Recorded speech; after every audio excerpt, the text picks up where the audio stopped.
Krista here with Books and Jams, and today is the last day of the BookSwapAthon. I have been having so much fun this week looking at pictures on Instagram and looking at some videos on YouTube, and especially having some fun in the sprint times on Twitter.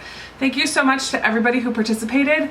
Derby and I have loved connecting with you throughout the week and have been really excited about how many have been participating. So thank you, thank you, thank you. I'm here today to quickly do my wrap up for the week, but also tell you what the fourth giveaway challenge is. Now, if you also follow Derby on her channel, then you'll know already what that is. And so I'll just tell you real quickly, it's the easiest of the four, and the giveaway challenge for number 4 is to just post a wrap up. You can do this on YouTube, on your channel, you could do it on Instagram, or you can do it on Twitter. Take a picture or write a tweet about all the things that you were able to complete and read, or not complete, but that you made progress in during the week. Tell us which challenges you completed, or which challenges you started, or which challenges you didn't get to, and all that stuff. So go ahead and post a wrap up. You have until next Saturday, July 1st to do this. That is when we will be announcing all of the giveaway winners.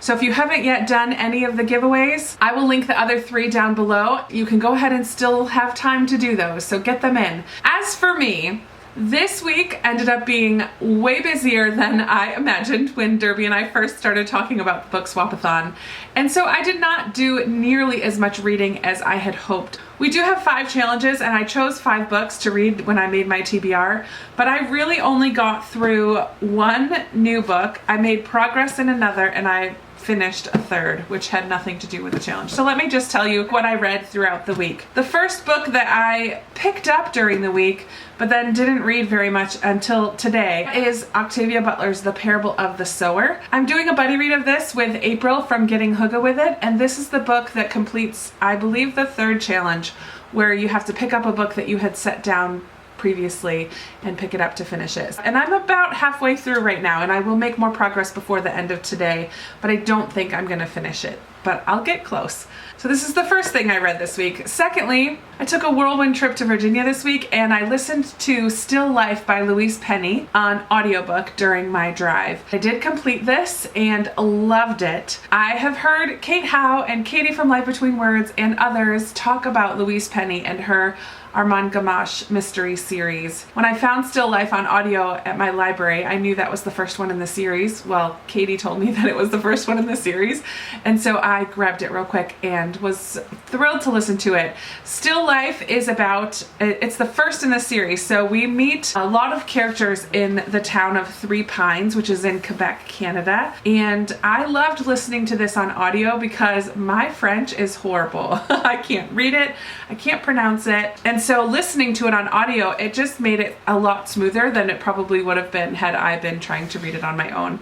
But I really enjoyed getting to know these characters. It all takes place within this small town, and someone within the small town gets murdered, and the suspects are all members of this town. It's kind of a cozy mystery. The best friend of the woman who is murdered helps to solve the crime. There is an inspector that's involved, so I guess I don't know if that makes it not a cozy mystery. I'm not really sure of the details of what makes it a cozy mystery, but it is very cozy because it all takes place within this town. It talks about food, it talks about their friendships and their relationships. I laughed out loud at times, and it was very just kind of tender and heartwarming the way that they interact with each other, and it dealt with archery and art. It was super interesting, and I really enjoyed it. So thanks to BookTube for that recommendation. That completed challenge number 4, which was to swap out your format for something that you don't normally do. And I kind of listen to audiobooks occasionally, but it's not my go-to format. Finally, this morning, I also finished a book that doesn't really meet any of the challenges, but it is something that I read this week, and that was North and South. I will talk more about this in my June wrap-up, but I had about 50 or so pages to finish, and I did finish that this morning. So I'm including that in my BookSwapAthon wrap-up, even though it didn't really go with anything. So there you have it. That is the very small BookSwapAthon wrap up for me. I can't wait to hear from you guys and the books that you completed this week. I'll be watching out for your wrap up videos and Instagram and Twitter posts. Make sure to tag Derby and myself and the BookSwapAthon in anything that you post. Go ahead and leave a link to your video in the comments below so that we don't miss it. I think that's it. So thanks for participating this week. I can't wait to check out your wrap ups, and I'll be talking to you soon. Bye.